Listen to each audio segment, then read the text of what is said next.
previously during the investigation. F.K. in the coffee. I knew I could count on it. Never fails. Ah, the perpetrator.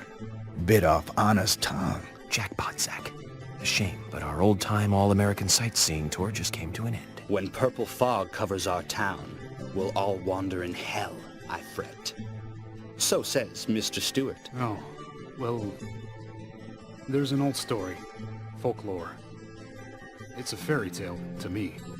Something about a killer in a raincoat who appears on rainy nights. She had a red dress on. She was a goddess. It's starting to rain. I think this case may take a while. Hello, welcome to episode 16 of my playthrough of Deadly Premonition. I'm talking over this scene because there's no dialogue. At least no voice dialogue. It's just them talking back and forth, which you can read, so I'm not going to read for you. Anyways, in the previous episode, we had discovered that Nick was hanging out with the art owner, Diane. So right now we are questioning him about his whereabouts on the night that Anna died.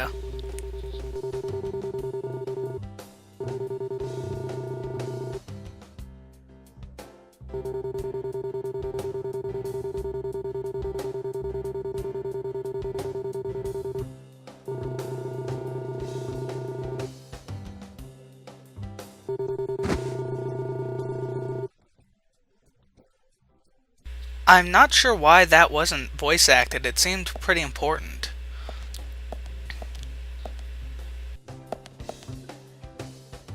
Anyways, let's meet up with Emily and Olivia and tell them what we know.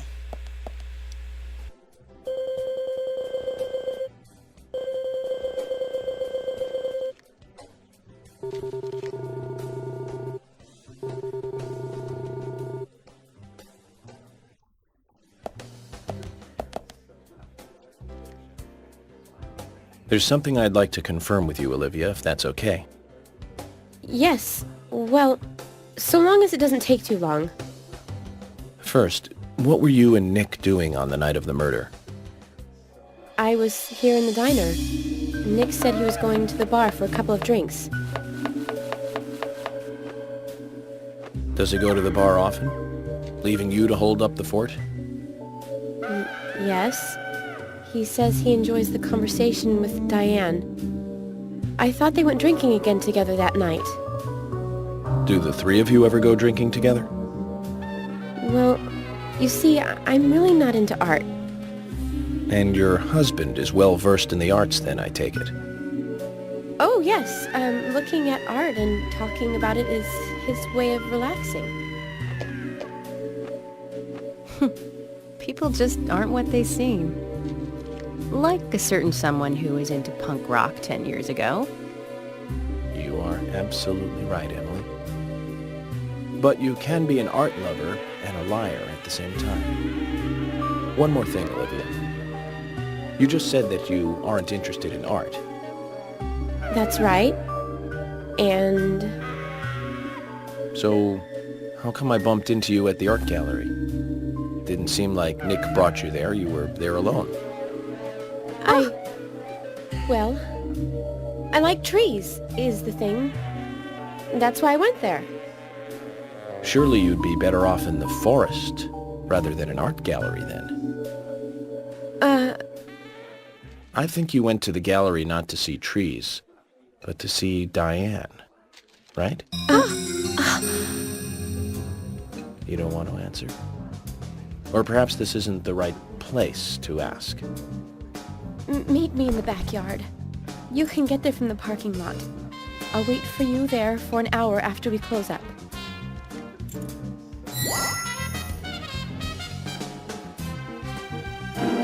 And we will meet her again. They close at 2100.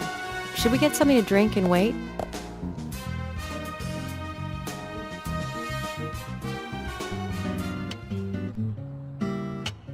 Agent York, what do we do now? I want to hear what Olivia has to say. Let's kill time until the diner closes. Okay, then I'm gonna make a trip back to the department. I'll see you in the backyard later. Okay, sounds good.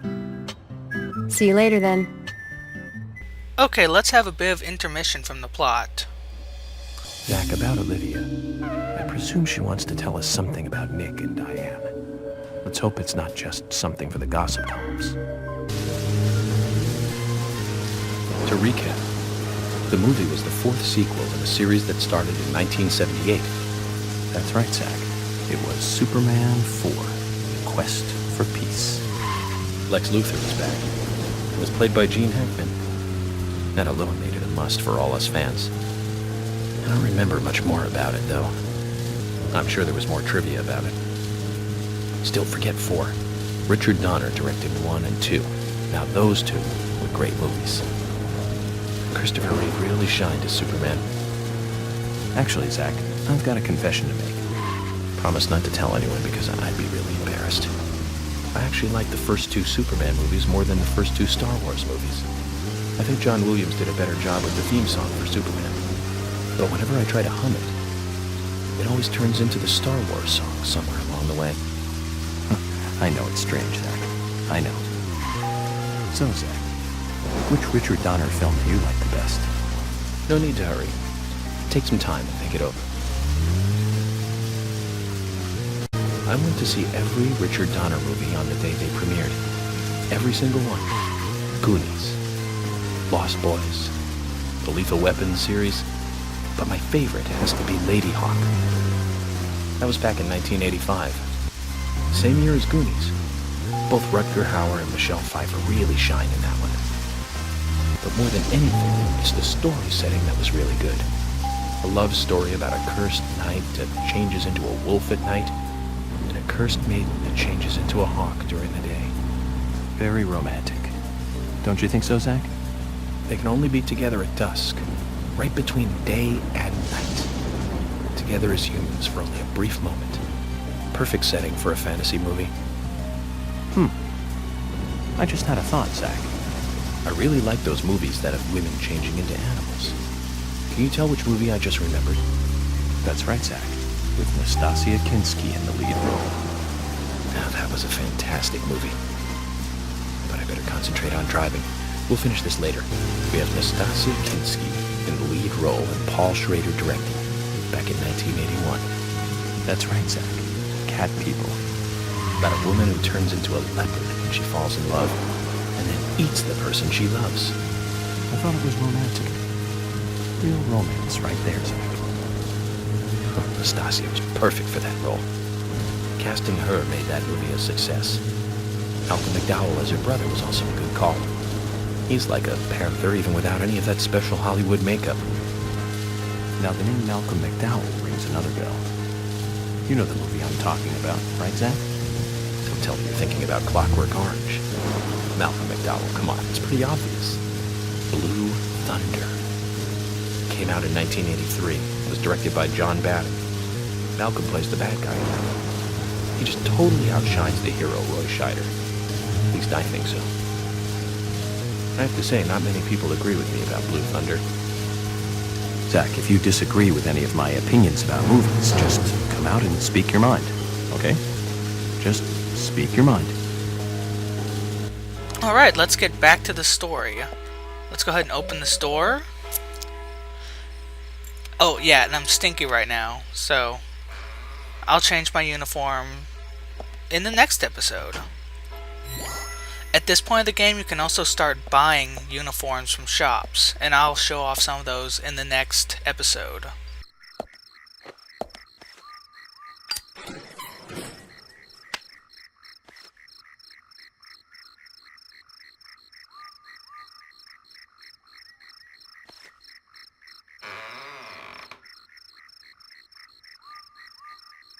Well then, Olivia, talk to me. Yes. In the beginning, Nick only went to the gallery during the day, but he went so often at some point he became friendly with Diane. They started going out drinking together, and now he doesn't come home until early morning. He always says that they were only drinking when I ask. He blames me for not being able to talk about Turner and Rembrandt. Which of course I can't, can I? So what can I say? Finally, I couldn't take it anymore, so I followed him. He did go to the bar, to start with. Diane was there too, but the real problem is where they go to next, right? So I waited outside the bar to see where they might go. And they eventually left the bar and headed for the art gallery. But it was already early morning, but it was still dark. Just before going inside, Diane turned around. It should have been too dark to see me, but I swear, her eyes looked right at me. They seemed to flash for a moment. I was so rattled that I left and went home. The next day, Anna was found dead. I didn't know what to do.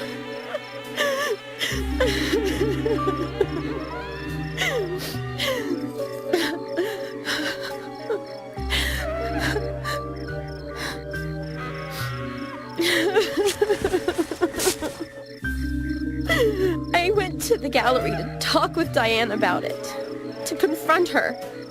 But once I was there, I couldn't find the courage to go through with it. Then I saw you there, and I just felt I had to go home. Nick has been seeing Diane every night recently. He just left for tonight, too. I really don't know what to do.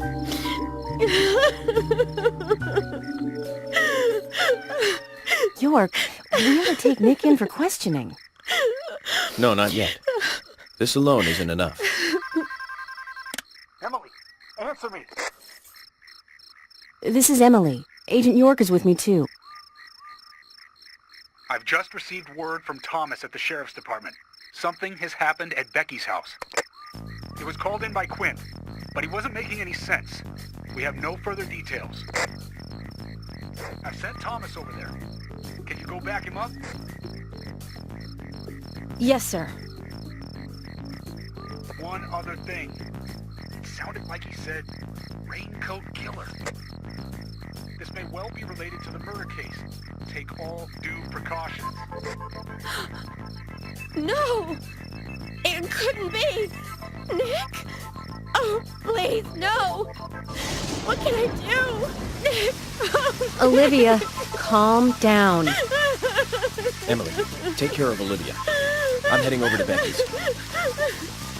She lives in the big house over by the lake. Hurry! I just hope this isn't anything serious. Damn it, Zach. We may have screwed up during the investigation. And that brings us to the end of this chapter. At the beginning of next one, we will end up at Becky's house.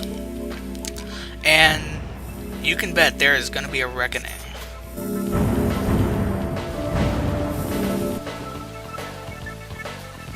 You better hurry, Zach. I have a bad feeling about this. Becky's house is by the...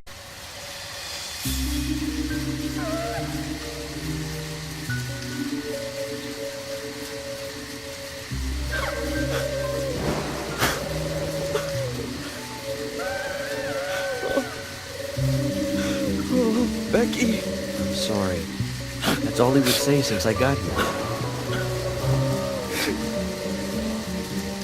Quint, tell me, what did you see in there?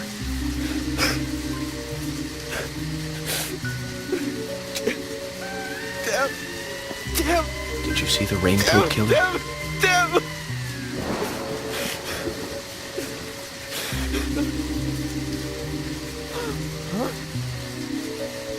Becky! Thomas, did you see Nick here? Oh, Becky! No. When I got here, he was already like this. Emily should be here soon. Call George and tell him to get over here. And wait out here. I'm going inside. Once they both get here, follow George's orders, okay? Yes. But Agent York, isn't it dangerous to go in there alone? Don't worry. Zach is with me.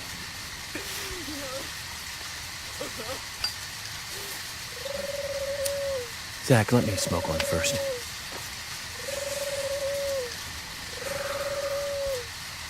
I need to clear my head so I can take everything in.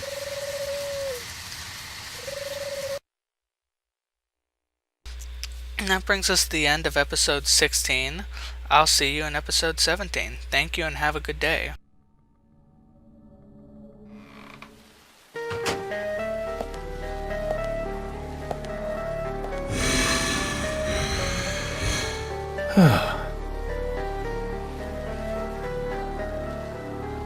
Zach, they're here too.